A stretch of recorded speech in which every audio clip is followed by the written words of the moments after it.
novamente, amém? Não fica ninguém sem ter a lição de Deus aqui. Cada curso fé você vai ver o quanto que Deus vai falar ao seu coração, amém? E hoje, terminando aqui a mensagem, quando eu te der o estudo, vou terminar o estudo, eu quero fazer um ato de fé aqui com você. A partir de hoje, toda sexta-feira, eu vou impor as minhas mãos sobre o alto da sua cabeça. Eu estava meditando um pouquinho na palavra, a Bíblia diz assim, ó: imporão as mãos sobre os enfermos e os curarão. Isso é bíblico, irmãos. Você sabe que eu estava meditando, eu até falei para o irmão, acho que foi ontem, anteontem, falei para ele, olha, a Bíblia diz que teve um lugar que Jesus foi e que ali ele não conseguiu operar muitos milagres por causa da incredulidade das pessoas. Você sabia disso? E nem Jesus conseguiu fazer muitos milagres ali. Jesus conseguiu fazer alguns, e os poucos milagres que Jesus fez, a Bíblia diz que foi impondo as mãos. Olha como a imposição de mãos é poderosa. Ela ajuda até a vencer a incredulidade. Ali, a Bíblia fala que o povo era tão incrédulo que Jesus não conseguiu fazer muita coisa. Mas o que ele fez ainda foi feito porque ele impôs as mãos. E eu quero impor as mãos sobre você. Eu creio que vai ter muita gente curada, liberta, abençoada nesse ato de fé. Diga glória a Deus. Então vamos para a palavra, vamos para a lição 2. Todo mundo recebeu a sua lição de hoje? Todo mundo pegou? Amém. Vai guardando aí, como eu disse, é precioso, né? Logo, logo você vai ver, você vai ter completa aí o curso fé com as 12 lições. Então diz assim, ó, curso fé, lição 2. Qual que é a lição de hoje? Os 5 passos da vitória. Então, presta bem atenção, está marcado aí, nós vamos ver o primeiro, segundo, terceiro, quarto e o quinto. São 5 passos para que você tenha vitória em nome de Jesus. Vamos lá? Começa aqui em Marcos 11, 12 até o 14. O versículo já está aí, né? A passagem está em vermelho, você pode acompanhar. E no dia seguinte, quando saíram de Betânia, teve fome. E vendo de longe uma figueira que tinha folhas, foi ver se nela acharia alguma coisa. E chegando a ela, não achou senão folhas, porque não era tempo de figos. E Jesus, falando, disse à figueira: nunca mais coma alguém fruto de ti. E os seus discípulos ouviram isto. E eles, passando pela manhã, viram que a figueira tinha secado desde as raízes. E Pedro, lembrando-se, disse: mestre, eis que a figueira que tu amaldiçoaste se secou. E Jesus respondendo disse: tende fé em Deus, porque em verdade vos digo que qualquer que disser a este monte: erga-te, lança-te no mar, e não duvidar aonde? No seu coração, mas crer que se fará aquilo que diz, tudo o que disser lhe será feito. Quem crê, diga glória a Deus. Olha, isso aqui é uma lição muito grande para nós. Agora toda a sua atenção, que nós vamos aprender bastante. Primeira coisa, diz assim, ó: a fé nunca removeu montanhas. Quando eu escutei, olha pastor, quando eu escutei isso aqui pela primeira vez, eu assustei. Falei, como? Já escutei tanta gente falar, a fé remove montanhas, a fé é tão poderosa que remove montanhas e tal e tal. Quando o missionário falou isso, eu falei, agora eu quero saber o que ele vai dizer. Presta atenção que você vai entender aí. Durante séculos, milhares de pessoas têm encontrado inspiração nessa narrativa. Também foi desse relato que alguém, sem ter o trabalho de verificar bem, cunhou a célebre frase, a fé remove montanhas. Frase bonita, conhecida em todo o mundo, criada e recitada por milhões de pessoas e até mesmo pelos inimigos da fé cristã. Frase que não aguenta o menor confronto com a Escritura, por ser o quê? Mentirosa. E agora vamos ver por que essa frase é mentirosa. Lembro-me bem de quando disse aos nossos pastores que a fé não removia montanhas. Eles se entreolharam e depois, uma atitude de espanto, me perguntaram: como é que é? O mesmo sempre acontece quando em nossas igrejas eu digo ao povo que a fé não remove montanhas. É compreensível este espanto e, na verdade, essa é uma das razões porque tanta gente com tanta fé, o que diz aí?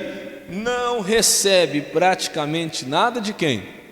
Então o que o missionário falou aqui aconteceu comigo também. Eu disse, mas como? Como é que é? A fé não remove montanha? Que negócio é esse? Vamos ver. Nessa história relatada por Marcos, vamos estudar o versículo 22 e o versículo 23 do capítulo 11. Neles encontraremos os 5 passos da vitória. Já já você vai entender por quê. E o que o missionário fala aí é uma realidade. Irmão, tem gente que tem um caminhão de fé, que abre a boca e diz, mas eu tenho tanta fé, em Deus, mas só que isso não resolve nada, não traz nenhum resultado na vida da pessoa, porque nós vamos ver que não é a fé, não basta ter simplesmente a fé, se essa fé não for colocada em prática, montanha nenhuma se remove, aliás, não remove cisco nenhum, né? Vamos ver aqui então o primeiro passo. Qual que é o primeiro passo, povo de Deus? Ter fé em Deus. Vamos lá? E Jesus respondendo disse-lhes, tende fé em Deus. A nossa fé tem que estar só em quem? Em Deus. Muitos creem em Deus e também em outras coisas. Alguns na igreja, outros em quem? No pregador, outros em quem? Na Virgem Maria, ou em algum santo, ou em lugares especiais. E há certas pessoas que chegam ao absurdo de fazer peregrinações a cemitérios para colocar a mão no túmulo de alguém que morreu injustiçado e que, segundo elas, estaria fazendo o quê? Operando milagre. Você já viu isso acontecer? Olha, tem um túmulo aqui de uma criancinha que morreu assim assado. Olha, as pessoas vêm aqui, põem pedido e recebe. Olha, tem um túmulo lá do fulano de tal, de uma criancinha ou de uma mulher que morreu de tal jeito. A pessoa vai lá e faz um pedido e acontece. Eu já vi até na minha família, né? As pessoas acreditavam muito nisso. Ah, tem um túmulo da fulana. E geralmente dia de finados a gente gosta de evangelizar por causa disso mesmo. O cemitério fica cheio, não é? E a gente vai evangelizando e a gente vê, tem alguns túmulos que fica cheio de coisa, cheio de pedido e tal, como se aquela pessoa que já morreu pudesse fazer alguma. Depois que morre, o que a pessoa pode fazer? Mais nada, só comparecer em juízo. A Bíblia diz que ao homem está permitido morrer uma só vez, vindo depois disso o quê? Juízo, acabou. Muitos, como ele diz, têm fé em Deus, mas ainda têm fé na Virgem Maria ou em algum santo. Muitos ainda têm fé em Deus, mas ainda têm a fé no pastor, porque o pastor tal é bom, porque o pastor fulano de tal é que faz. Coitado do pastor, coitadinho dele, ele só faz se ele estiver sendo usado por quem? Por Deus, mas a fé tem que estar em Deus, ou na igreja, e vice-versa, e por aí vai. Parece até absurdo, né, como o missionário fala aqui, mas tem muita gente que até hoje está na igreja, tem fé em Deus, mas ainda tem fé em uma outra coisa. Eu lembro que uns dias atrás eu falava com uma senhora, e eu não sei como foi que a gente chegou nesse assunto, não me lembro como que a gente chegou nesse assunto, mas eu fui conversando com ela, disse, pastor, olha, o senhor sabe assim que eu tenho fé em Deus, tudo, eu creio em Deus, mas pastor, Nossa Senhora Aparecida para mim não sai do meu coração. Como é que é? Ah, pastor, não tem como, que quando eu era pequeno eu recebi muita coisa que ela fez. Eu recebi muita coisa que ela me deu. Ah, porque eu já falei com ela, ela já me atendeu. Se não, irmão, para aí, vamos começar tudo de novo. Vamos começar do zero. Não existe isso. Tem de fé em quem, igreja? Em Deus, somente nele. Diga glória a Deus. Vamos continuar? Ele diz assim, ó, essas pessoas jamais conseguirão ter fé em Deus, pois a fé vem pelo ouvir, e ouvir a palavra de quem? Ouvir pela palavra de Deus. E quem age desta maneira, além de não estar ouvindo a Deus, está praticando, melhor dizendo, exatamente o que a Bíblia o quê? Condena. A Bíblia condena qualquer tipo de fé em qualquer outra coisa, que não seja em quem? Em Deus, o único mediador entre Deus e o homem. Diz assim, a palavra de Deus nos informa o que é a fé.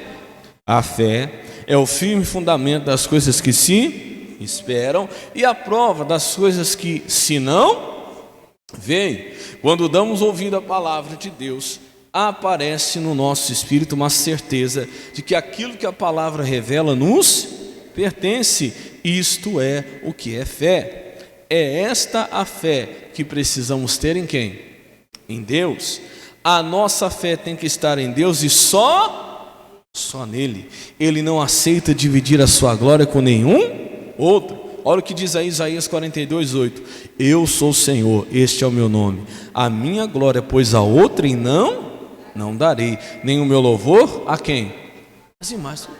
Então começa por aí. Jamais. Olha, eu creio em Deus, mas o pastor fulano de tal, mas o ciclano, olha, eu creio em Deus, mais aquele, olha aquele lá. Não. Deus, ele usa, mas ele não divide a glória dele com quem? Com ninguém. Não. Ele pode me usar, pode usar o pastor. Eu estou falando aí esse dia do dia 19, o missionário vai vir. Ele usa o missionário, mas a glória é de quem? É de Deus. Jamais a gente tem que crer em outra coisa que não seja em quem? Em Deus. Amém? Agora o segundo passo. Primeiro é ter fé em Deus. Segundo é falar ao monte. Vamos lá então? Qualquer que disser a este monte. Marcos 11:23. Nós temos que falar ao monte. O que é o monte? Ao problema, à miséria, à doença, à dor, que façam o quê? Que saiam de nossa vida. O que remove montanhas, olha aí a resposta, ó, é a nossa palavra. Continua. Eu mesmo tenho que confessar que preguei muitas vezes, dizendo que a fé removia montanhas. Eu havia aprendido a falar assim, tinha ouvido os maiores pecadores do mundo assim se expressarem. Desta forma, tenho que pedir publicamente perdão por esta mentira que ensinava, pois a fé nunca removeu um só grão de areia. O que remove montanhas é o quê? A palavra. A palavra de Deus? Não. A de quem? A nossa. É claro que a fé é necessária. Ela é o primeiro passo para a vitória. Mas, se alguém der o primeiro passo e não der o segundo, a obra não será feita. Após termos fé em Deus, temos que fazer o que, irmãos? Falar a montanha, vira folha. Costumo exemplificar assim: a fé é o combustível e a palavra é o que?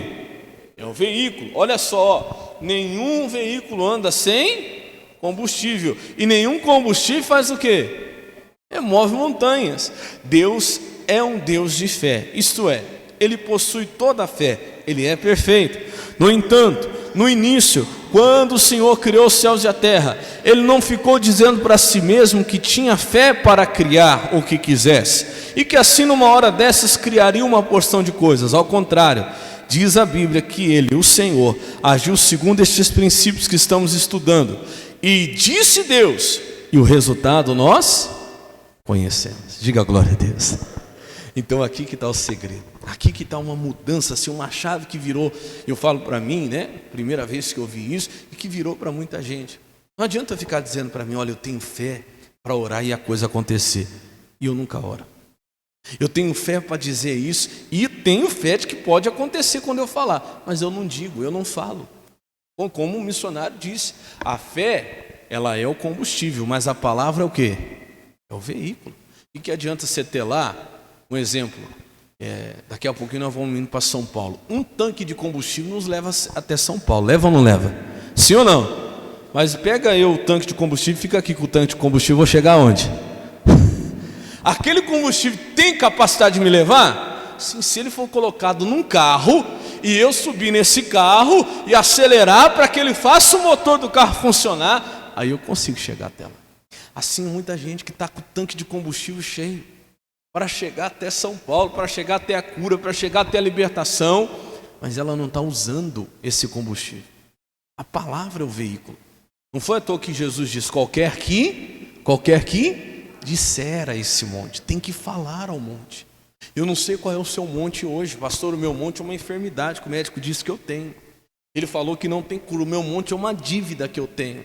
Qualquer que disser. Então, se você tem essa fé, se você crê, você tem que usar ela através da sua palavra. É as tuas palavras que têm poder. Olha o que o missionário falou, isso aqui é muito forte. O próprio Deus, quando quis que algo acontecesse, ele teve que fazer o quê? Ele teve que dizer. E disse Deus, haja luz. Só aí a luz se fez. E disse Deus. Então Deus fez tudo através da palavra. e Ele nos criou semelhante a Ele. Amém? Por mais fé que eu tenha, e eu fico aqui pensando, olha, eu tenho fé que Deus pode mudar essa situação, eu tenho fé que Deus pode... Não, eu tenho que determinar em nome de Jesus que essa situação se mude agora. Eu declaro a minha cura, eu declaro a minha libertação. Em nome de Jesus eu oro agora dizendo que eu não tenho mais nada, eu estou curado, eu estou liberto, eu estou abençoado. E aí você vai ver acontecer. Aí você vai ver o monte se remover. Amém, Jesus? Então o que remove montanha é a fé? Sim ou não? O que remove montanha? A palavra.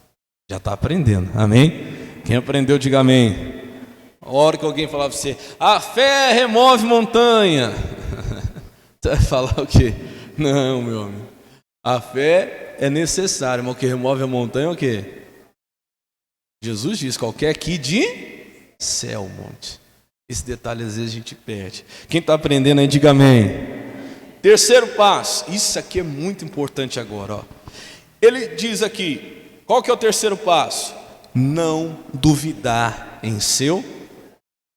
Então vamos lá? Marcos 11:23 é o que diz, né? E não duvidar em seu coração. Você está prestando atenção que Jesus está dando, aqui o missionário está dando os passos dentro do que Jesus falou? Dentro do versículo 22 e 23, né? Então você diz, está dito. Agora tem esse passo aqui que eu acho muito importante. Aqui está praticamente, o que diz aí? A chave de tudo. Você pode ter fé em Deus, você pode falar ao problema que saia da sua vida e esperar que assim aconteça. Mas se lá, olha só, se lá no fundo do seu coração, no íntimo do seu espírito, você o quê? Duvidar, pode esquecer o que você determinou. Meu, não acontece. A dúvida estraga tudo. Você pode estar seguindo um passo certo. Não, Senhor, eu tenho fé no Senhor. Eu tenho essa fé. Agora, vou pegar essa fé e vou usar, vou declarar. Só que lá no fundo, você pode ser lá no fundinho, lá no mais íntimo do seu espírito, se você tiver uma dúvida lá, mas será que vai acontecer? Esquece. Você já perdeu a bênção. Quem está entendendo, diga amém. Continua. Tenho observado que sempre que peço algo ao Senhor, ou quando determino que algo aconteça e não recebo, é porque lá no meu íntimo eu o quê? Eu duvidava. É aí que muita gente põe a culpa em Deus. Ah, mas eu tenho tanta fé, mas eu já orei, já determinei, já declarei a minha vitória, mas não aconteceu. Será que é porque lá no fundo você não tem aquela duvidazinha ainda? Ah, mas será que vai acontecer? Será que realmente vai se cumprir? Quando você declara, você tem que tirar toda a dúvida do seu coração. O diabo ele vai tentar. Estou falando para você por experiência própria. Às vezes você faz uma oração, você determina alguma coisa, vem aquele soprinho no seu ouvido. Mas será que vai acontecer? Na hora você tem que falar, Satanás está amarrado, em nome de Jesus. Não é será que vai acontecer, já aconteceu. Amém? E eu te repreendo agora. É o que o missionário vai falar, quer ver? Continua aí. Duvidar no coração é uma declaração interior de que realmente não cremos naquilo que estamos fazendo. A mente pode estar muito bem sugestionada de todos os modos possíveis, mas se o coração duvidar, não iremos o quê? Receber. É nítido. Às vezes a gente faz aquela oração da fé, ou você mesmo ora, e você diz, em nome de Jesus estou curado e tal. Aí você fala para a pessoa, faz agora o que você não podia fazer. Ah, mas se eu fizer vai doer. Já perdeu a bênção. Quando a pessoa realmente crê, ela não tem dúvida. Acabou, ela vai lá e faz, porque ela crê que Deus já operou, que Deus já fez. Amém, Jesus? É isso que é fé. Eu até brinco, eu conto um caso aqui, nós já vamos continuar a leitura. Quando diz que um pastor uma vez, quando não chovia na cidade, já fazia um bom tempo que não chovia, ele convocou a igreja e disse, igreja, povo de Deus, amanhã eu quero que todos venham à tarde, que nós vamos subir um monte, vamos fazer uma oração a Deus, para que Deus faça chover. Vamos pedir chuva a Deus. Quem crê que se nós orarmos e pedirmos para Deus mandar chuva, a chuva vai vir? Todo mundo concordou, tá bom. Quando foi no outro dia à tarde, aquele sol estralando, aquele calor, vem todo mundo para a igreja orar, e vem um menininho com guarda-chuva, e todo mundo rindo dele. Aí todo mundo, você vai fazer o que com esse guarda-chuva? Nós não vamos orar, pedir para Deus mandar chuva? Eu que não quero me molhar. Ou seja, o único que realmente estava crendo, quem que era? Era um menino. Quem sabe a grande maioria ali, quem sabe o resto, não estava indo orar só por orar, mas na verdade, no fundo, não acreditaram, ainda tinha uma dúvida. Quem está entendendo, diga amém. Continua. Quarto passo, crer que se fará aquilo que diz. Olha o versículo aí. Mas crer que se fará aquilo que diz. Marcos capítulo 11, versículo 23. Diz assim: esta é a consequência natural do terceiro passo. Se não duvidarmos no coração, devemos crer. E quem crê se expressa. Observe que aqui Jesus não está dizendo que devemos crer que receberemos aquilo. Observe que aqui Jesus não está dizendo que devemos crer que receberemos aquilo que pedimos ou oramos, mas sim que dizemos. Muitos dizem que crerão quando receberem a bênção ou virem algum sinal. Esta não é a fórmula bíblica para receber as bênçãos. Pois se alguém vê, não precisa o quê? Crer. Se quisermos receber o que a Bíblia promete, temos que agir conforme as normas estabelecidas na palavra de Deus. Temos que crer que se fará o que falamos. Podemos dizer que crer é lutar contra o quê? As evidências. Crer também significa acreditar que já está sendo feito aquilo que determinamos. Então, o que é crer que se fará aquilo que diz? Puxa vida, por exemplo, o que foi que Jesus disse? Nunca mais alguém comerá fruto de ti. Acabou. Ninguém mais iria comer. Vamos dizer que no outro dia, Jesus passasse por aquele lugar e metade daquela figueira tivesse seca e a outra metade não tivesse.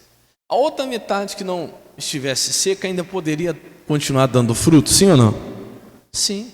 E aí, foi o que Jesus falou? Não. Jesus teria que continuar firme no que ele disse, porque ainda que metade dela tivesse seca, a outra metade tivesse viva, a outra metade viva ainda produziria fruto. E Jesus tinha dito o quê? Ninguém nunca mais coma fruto. E aí, quando você tem que ficar firme e crer contra a evidência. Você tem que crer que vai falar o que você falou, do jeito que você falou. E você não pode aceitar nenhum pingo a menos. Lembra de domingo, daquela palavra que nós estamos estudando a respeito do rei Jeoás? Quando Eliseu fala para ele: olha, você vai ferir os sírios até os consumir. Então atira a flecha. Ele atirou 1, 2, 3 vezes e parou. Mas ele se indigna, o Eliseu fica indignado contra ele e fala assim: 5 ou 6 vezes você deveria ter atirado. Quer dizer, ele tinha direito pelo menos a 5, 6 vitórias, só tomou posse de quantas? De 3. Porque ele recuou, ele voltou atrás. E às vezes nós começamos a voltar atrás. Nós determinamos algo, um exemplo. O próprio Deus falou: haja luz, e assim se fez, e faça isso, assim se fez. E nós determinamos algo. Em nome de Jesus, o meu marido vai parar de beber. Eu quero o meu marido livre da bebida, o meu filho, a minha esposa livre da bebida e na casa de Deus. Olha o que você disse isso. Você tem declarado isso. Tá bom. Passa o tempo, a coisa vai melhorando. De repente, o marido que bebia no bar, ele para de beber no bar. E agora começa a beber em casa. Glória a Deus? Glória a Deus nada. Foi o que você disse? Não. Amém, Jesus, obrigado. Mas o que eu disse é que ele não ia mais o quê? Não é que ele ia parar de beber no bar para começar a beber em casa. Está entendendo a diferença, sim ou não? Aonde a pessoa começa a recuar do que ela disse. Não, pastor, glória a Deus, olha, estou tão feliz porque, meu marido, pastor, estava bebendo lá no bar. E agora? Agora está bebendo em casa, pastor. Olha que maravilha, que maravilha. Você dá risada, mas é verdade. Às vezes a gente começa a entrar num acordo com o diabo. Começa a concordar com ele. Não foi isso que eu disse. Eu disse que ele ia parar de... E ainda ia vir aonde? Para a igreja. Vamos dizer que ele pare de beber, mas ainda não veio para a casa de Deus. Foi o que você disse? Não foi. Você não pode ainda se conformar. Porque você tem que crer que se fará o quê? Vamos ler de novo? Olha o quarto passo. Crer que se fará aquilo que disse. Não pode ser menos do que você diz. Pastor, glória a Deus, estou tão feliz, porque o meu marido, pastor, parou de beber. Não bebe nem no bar, não bebe nem em casa, mas ele já veio para a igreja?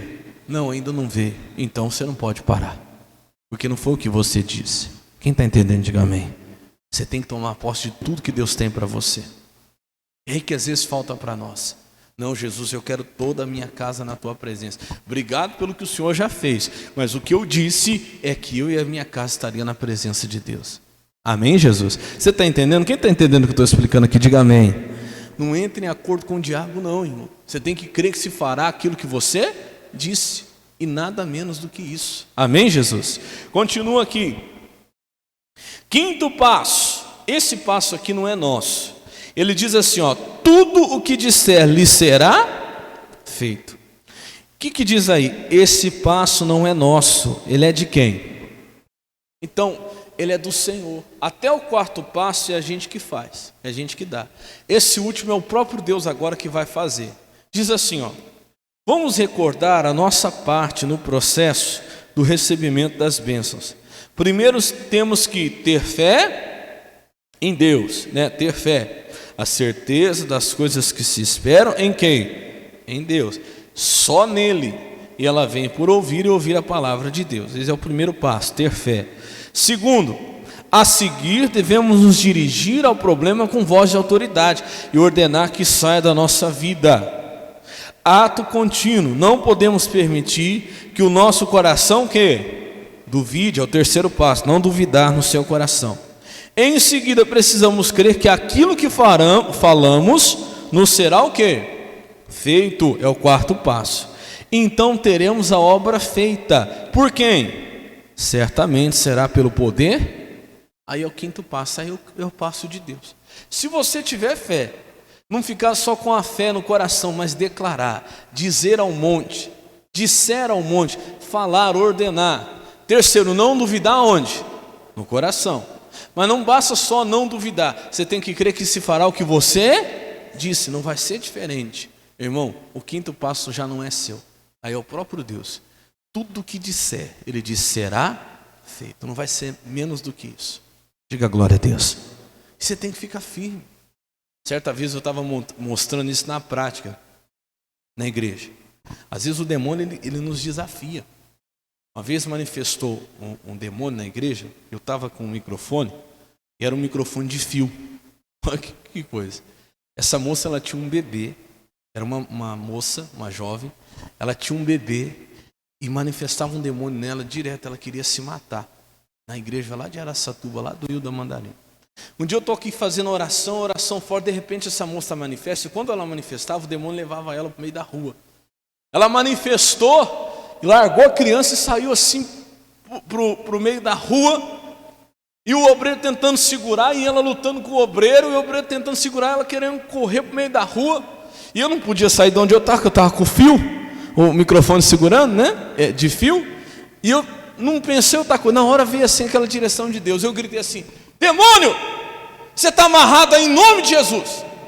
O obreiro tentando segurar, eu falei, irmão, pode soltar. Ele ficou meio assim com medo de soltar, eu falei, pode soltar em nome de Jesus. Demônio, você vai trazer o corpo dela aqui no altar. Olha que coisa, aqui, eu quero que você traga ela aqui. Aí o obreiro soltou, eu falei, irmão, pode sair de perto, em nome de Jesus, demônio, você traz o corpo dela aqui, eu não vou até aí, você vai vir aqui. Aí parou a oração, todo mundo abriu os olhos, e ele ficou, e não vinha, eu falei, em nome de Jesus, você tem que me obedecer, eu quero ela aqui no altar. E o demônio lhe desafia, você tem que crer que se fará o quê? Você disse. E ele ficou, e começou a dar um passinho, e dava outro passinho. Eu falei, demônio, o negócio é o seguinte, eu não tenho o dia inteiro não. O culto tem que acabar. Você vai chegar aqui, você vai vir logo. Eu falei, Jesus, passa fogo nesse caminho daqui até lá. E faz esse demônio agora apressar. E irmão, foi rapidinho. Ele começou, não ia, daqui a pouco veio tudo torto e veio. E chegou que eu falei, vem, eu quero aqui. E veio humilhado para a honra e glória de Jesus. Diga glória a Deus. E veio. Eu falei, irmão, você está vendo? E se eu desisto? Tá bom, demônio, você não vem, eu vou até aí. Eu mudei o que eu disse. Eu não posso mudar. A gente não pode fazer acordo com ele, irmão. O bicho é astuto. Ele vai para ver se você desiste do que você falou. Ele dá aquela enrolada, mas ele sabe que já está derrotado. Diga glória a Deus.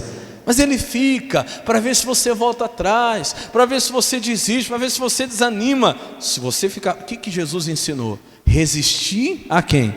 Ao diabo. Você tem que fazer resistência. Satanás, eu já falei, acabou. É a mesma coisa quando você está com uma dor, quando você está com um problema, demônio, eu já falei, você não vai ficar. Em nome de Jesus eu já estou curado, eu não aceito menos do que eu falei. Diga glória a Deus.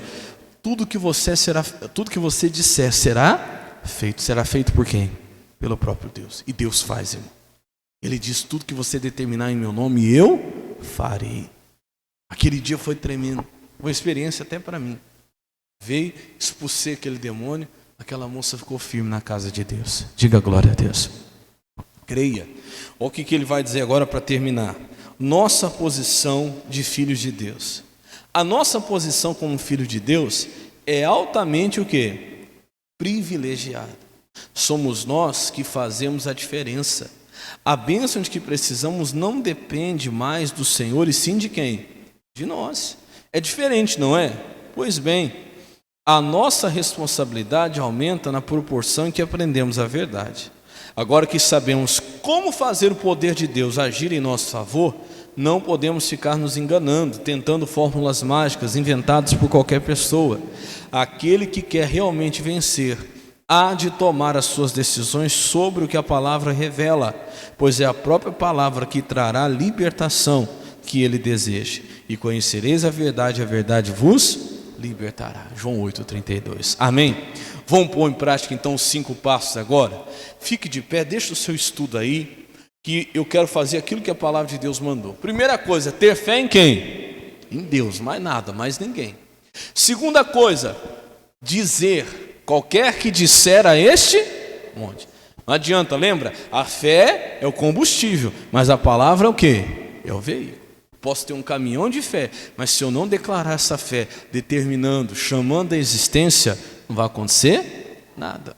Tem muita gente cheia de fé, mas que a sua fé não está mudando nada a sua vida. Depois que eu disser, eu tenho que lembrar, não posso duvidar onde? No coração. Fé e dúvida não combinam, é água e óleo. Se entrar dúvida, acabou, você perdeu a bênção, você perdeu a fé. Amém? E depois, crer que se fará exatamente aquilo que eu disse. Não posso voltar atrás. E Jesus diz: e tudo que você disser, tudo, sem tirar nada, vos será feito. São 5 passos. Amém? O último nem nosso é. O último é o próprio Deus. Aí é só você crer que a obra já está feita. Diga glória a Deus. Quando você vier aqui na frente, eu vou pedir para que você venha. Eu vou impor as mãos sobre o alto da sua cabeça. Você já sai daqui nessa fé. Eu não sei qual é o teu propósito hoje, mas esses são 5 passos. Ter fé em Deus, declarar, dizer ao monte. Eu não sei qual é o seu monte. O monte que hoje está na sua frente, você vai dizer a ele que saia, que vai embora da sua vida. A Bíblia diz: você não duvida no seu coração, crê que se fará aquilo que você diz, e tudo que você disser será feito. Amém, Jesus? Fecha os teus olhos então, deixa eu já começar a oração. Meu Pai, muito obrigado por esta palavra. Eu agradeço por esse ensinamento tão precioso, Pai. Quantos de nós aqui aprendemos de uma maneira até equivocada? Senhor, achávamos que a fé já removia todas as montanhas. Meu Pai, a fé é